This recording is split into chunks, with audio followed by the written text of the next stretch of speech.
and welcome to another daily episode of the Wanderlust Wealth Show. Today I'm going to be talking to you about that first year of entrepreneurship and what people don't tell you is going to happen during that first year.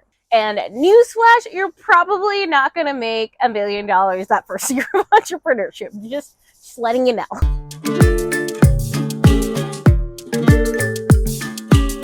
So I know everyone tells you to go ahead and quit your job and become an entrepreneur. I'm literally one of those people telling you that, and I still stand by it. But here's the thing.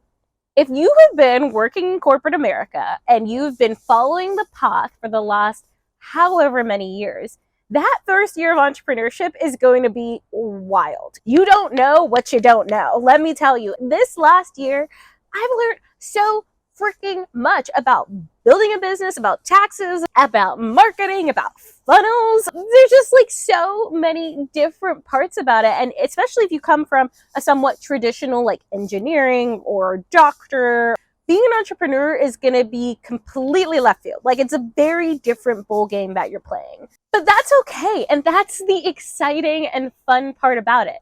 But the thing is year number one is going to be a year for exploration. It's figuring out what you like, what you don't like. This is the year to go and buy all the different courses, join the different memberships, join the different masterminds, attend all the meetups, meet people doing things in totally different ways. Because then you can kind of figure out for yourself what you like and what you don't like. Because the worst thing you could possibly do is start building a business that you hate, doing something you don't enjoy just because you think you got to make it in that first year of entrepreneurship. And then you get to 5 or 10 years down the line and you built this business that you hate versus spending that first year just figuring out what on earth you even want to do. I feel like I've had quite a few different business ideas this year, and some I've tried and I executed and absolutely hated them. And I was like, nope, just kidding. I don't want to do that. Like, for example, one of the reasons why I don't do one-on-one calls with people anymore is I hate them. Like, I literally just don't enjoy doing them. That's why I created the course, and that's why I created the Wanderlust Wealth Bootcamp.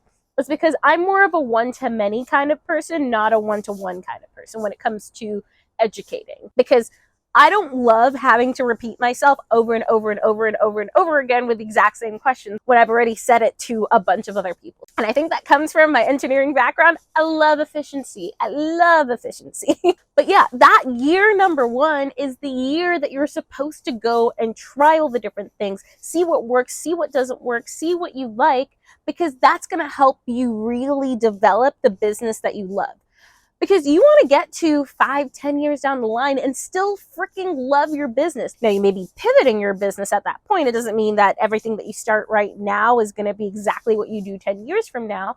But ideally, having a business with longevity and building it so that it suits your lifestyle and that it's something that you really love is such an incredible thing. And so if you're in that year one of business, or let's say you're working a corporate job and you're trying to figure out your side hustle and you're kind of putting pressure on yourself that you need to knock this out of the park and that first year has to be incredible, just take a step back, because you may be building something that you don't actually love. So take a couple of extra courses, network with a few other people.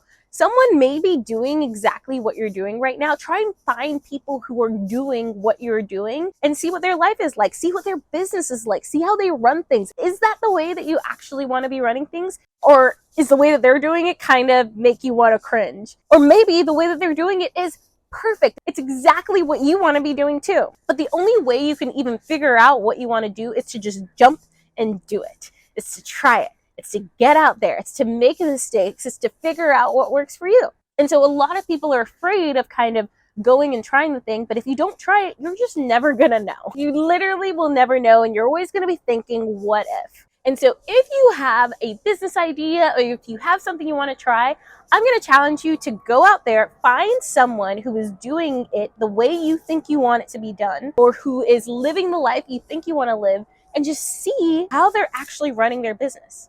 See if it's something you actually want to emulate or not. And if it is, go after it. And if it's not, maybe pivot and see if there's someone else doing something similar but in the way that you actually want to do it. I end every Wanderlust Wealth episode with some daily gratitude, because daily gratitude changes your attitude. And today I really am just so grateful for all of the mentors that I've had throughout this entire journey, because I feel like they're constantly putting my head back on my shoulders and are constantly giving me the assurance that I'm heading in the right direction.